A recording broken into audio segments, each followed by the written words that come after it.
começou hoje, na Comissão de Constituição e Justiça do Senado, a sabatina do ministro da Justiça, Flávio Dino, e o vice-procurador-geral eleitoral, Paulo Gonet. Vanessa Lima está lá, está ao vivo. Tá com a gente, vai contar como é que tá a situação por lá, quais são as informações, Vanessinha. Muito boa tarde, querida. Boa tarde, Fred. Boa tarde para todo mundo que está ligadinho aqui no Balanço Geral. Fred, sabatina estava prevista para começar 9 horas da manhã, começou um pouquinho depois. Nós estamos aqui no Senado Federal, no chamado Túnel do Tempo, que dá acesso ao corredor que tem a sala da CCJ, Comissão de Constituição e Justiça. Corredor que chegou a ser fechado, viu, Fred? Para que os indicados pudessem chegar com tranquilidade, sem serem assediados pela imprensa que ficou de longe. E aí eles entraram, nossas equipes também tiveram acesso para registrar imagens ali da sessão, que começou às 9h30 da manhã, com questionamento dos senadores de oposição em relação a essa sessão conjunta. Normalmente, as sessões, principalmente para indicados do Supremo Tribunal Federal, elas são muito longas e aí por isso esse questionamento, por que não se individualizar? Mas enfim, o resultado é que a sessão conjunta foi iniciada com vários questionamentos. A gente lembra que a sabatina é um momento em que os senadores fazem perguntas aos indicados pelo presidente da República sobre diversos assuntos. O Paulo Gonet é indicado para ocupar a Procuradoria-Geral da República, ser o chefe da PGR, e o Flávio Dino, atual ministro da Justiça, é indicado para uma cadeira no Supremo Tribunal Federal. Então, várias perguntas já foram feitas.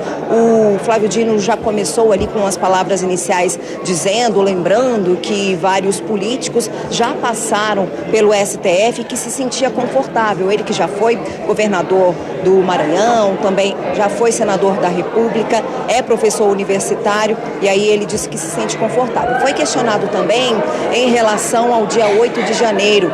Teve uma CPI aqui no Senado e o Ministério da Justiça enviou imagens referentes apenas a 2 câmeras, e aí na época todo esse questionamento foi feito, principalmente pela oposição, e Flávio Dino disse que as câmeras só funcionam de acordo com a movimentação e que no dia não houve invasão ao Ministério da Justiça e que por isso as câmeras não teriam registrado e essas imagens não chegaram aqui ao Senado. Em relação a Paulo Gonet, o que chama a atenção foi uma pergunta em relação à garantia da liberdade de expressão, em que ele respondeu que a liberdade de expressão não é uma questão plena e que precisa sim ser modulada. O que acontece? Eles vão passar o dia inteiro respondendo às perguntas dos parlamentares. Cada parlamentar tem 10 minutos para perguntar, depois tem uma réplica e também pode ter uma tréplica. E ao final, a CCJ submete os nomes a uma votação. Se forem aprovados na Comissão de Constituição e Justiça do Senado, os nomes seguem para análise do plenário do Senado.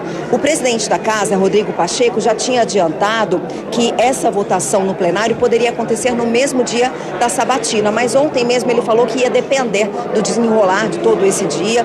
2 sabatinas, então, pode ser que demore ali além do que é esperado e que essa avaliação no plenário da Casa pode ficar para o dia seguinte, ou seja, amanhã. Para eles serem aprovados definitivamente lá no plenário do Senado, cada um, Paulo Gonet e Flávio Dino, precisam de 41 votos de um total de 81 senadores. O governo acredita na aprovação dos nomes, até havia um receio em relação ao nome de Flávio Dino, que enfrenta uma certa resistência, principalmente da oposição, mas o governo está confiante na aprovação dos 2. Gonet, se aprovado, fica no cargo de Procurador-Geral da República por 2 anos e Flávio Dino vai ficar mais 20 anos aí na ativa numa cadeira do STF. Ele que tem 55 anos hoje, então completaria 75 anos, que é o limite de idade para ficar no Supremo Tribunal Federal no ano de 2043.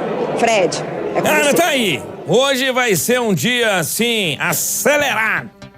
Tanto no Senado quanto na Câmara também.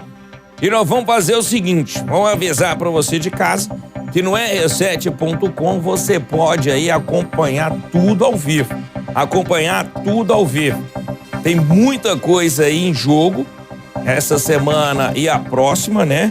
Até chegar o nosso recesso parlamentar.